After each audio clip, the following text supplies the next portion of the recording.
Great seeing my next guest back in action. Going to be taking on Carlston Harris, UFC Fight Night, August 5th. It's Jeremiah Wells back here on the program. Jeremiah, how are you? Good, man. How are you?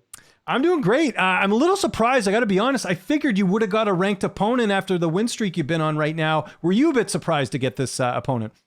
No, not really. No. Why do you feel like you got him as opposed to someone that was, because again, you got a nice winning streak going right now. Because and it's really stacked. Everybody's already like matched up. There's a lot of people that's already like in the top 15. A lot of new guys too at that. And plus, I think after this fight, I'll probably get a ranked opponent. This is a hard fight, so. Yeah, absolutely. Yeah, not taking anything away from Harris. I just think, the body of work you done in the weight class, that's got to get you something. So definitely, kind of understand your point of view there. Let's talk about that last fight quickly. I know you wanted the finish. Matt Semmelsberger, pretty tough guy. Just your overall thoughts on your performance in that one. I was rushing it. Like, I usually rush, but I over-rushed this fight. I just thought he would do a lot more than what he was doing. He was waiting for me, and I had to readjust that fight. It was a good fight, man. Yeah, and a good opponent, right? Again, you've been fighting nothing but really good guys, like guys that are like on the tier of the ranking, so to speak, getting there, and no different than Carlston Harris here. Obviously, you must be excited about the style matchup here because this has got Fight of the Night written all over it. Yeah, man, he's kind of similar, but I'm just a little better. How are you looking at this one stylistically? As a finish, man, I know I'm getting my hand raised no matter what.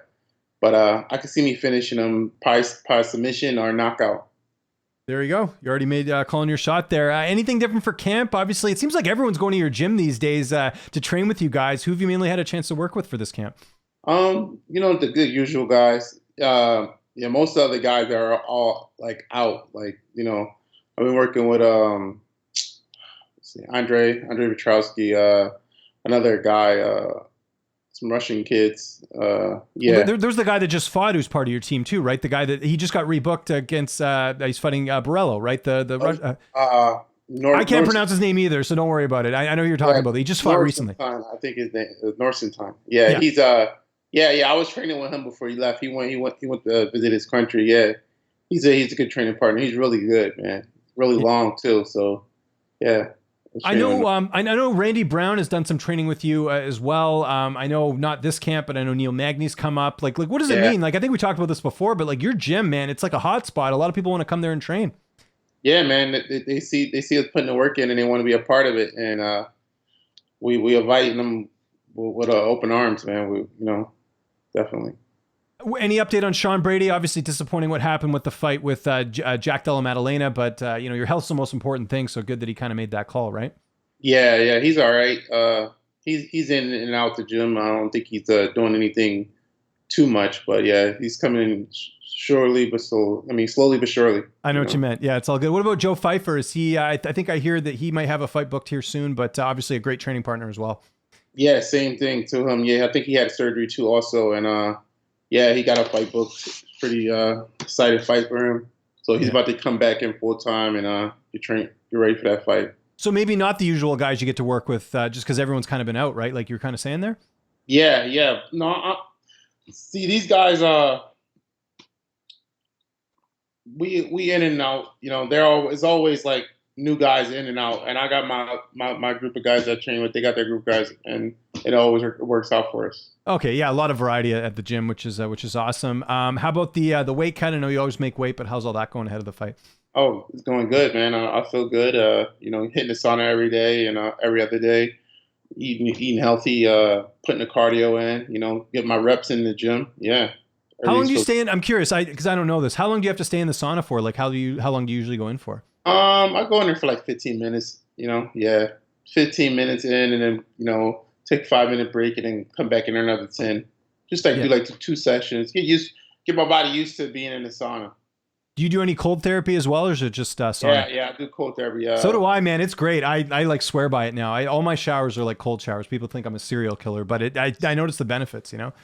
Everybody loves it. Yeah, I do it once a week. I take regular cold showers, but the plunge. Yeah, I Yeah. do it once a week. No, Yeah. that's good. Everyone's kind of getting up to, speed on that stuff because the recovery is really important. Yeah, especially sleeping too. That's another one I don't think people talk about enough is you got to get enough sleep, not even the 8 hours, but just the quality sleep, like uninterrupted, dark lights, all that stuff, right? Or dark room. Absolutely. Yeah, my room's like a cave. Yeah. Yeah. No, I'm the same way for sure. What about your corner? Who's going to be in the cage with you for this fight?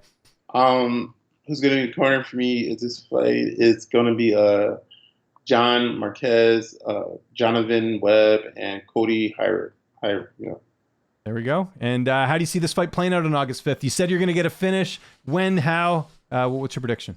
Um, I'm hoping to catch him. Catch him right on the chin, and he goes right out. If not, I'm hoping to catch him in the guillotine. There you go. Shoot. Quickly before we go, what's downtime looking like? We talked a lot about recovery. I know that's important. You getting in any, video game or TV time? What have you been up to? Yeah, I'll be hopping on a game for an hour or two. Before bed. I shouldn't, but yeah, I'll be hopping on before bed. Call of Duty, or what are you playing? Call of Duty. Yeah, that's the only game I play. So, any of your teammates play with you, or do you just play on your own? Yeah, Joe Piper. How is he? Is he good? Who's the best Call of Duty player on your team? Yeah, we give it to him. Big mouth. We'll give it to him. Okay, fair enough. I like the honesty there. And what do you make of sort of the top of your division right now? This Leon and Colby fight, like they've been talking about it happening, but it hasn't been booked yet. What do you think is going to end up happening? We see Islam now calling out Leon. We'll see what ends up happening there. Sheesh, yeah. I don't know, man. I haven't really been listening in with those guys, but I don't think it'll. I'll just tell you, I don't think it happens. I think Islam's got one title defense. You can't just move up and fight the other champ, right? So yeah. I heard he's supposed to fight Vulcan again. Possibly, we'll see. Volk had surgery the other day, so I don't know if he'll be ready in time. We'll see, but yeah, it's going to be interesting because they have to. Islam's got to fight on that Abu Dhabi card, right? So we'll see if they end up finding anyone for him. Maybe Charles, but then Charles says he needs more time, so we'll see. There's a lot of things going on, but I don't know. Like, is that something you kind of pay attention to as far as the title? Because I mean, again, you're moving your way up, but it's kind of keeping things at a standstill. I know Leon didn't fight that long ago, but you kind of want to see him defend his title here soon, right? At least before the end of the year. Yeah. But if he can't fight Kobe, if you don't fight him, who else would he fight? It would be Bilal Muhammad, I think, right? Yeah, that would be a good fight for him. Yeah, it would be a rematch too because they had the no contest the first time, right? Oh yeah. I don't know. I think he could. I think he'll beat Bilal. He'll stop him for shooting and everything, and he did pretty good last fight. But Bilal, he's a tricky fighter. He's a high IQ fighter, so he know how to win by points. So we'll see. We'll see what happens there. Hey, Jeremiah, thanks so much for doing this, man. Looking forward to the fight, August 5th, UFC Nashville. If there's anyone you want to thank, any sponsors, any social media you want to mention, I'll give you the last word. No, I just want to thank my team, my family, and my fans, everyone for tuning in and supporting me. Can't wait to get this finish and get that 50 G's, baby.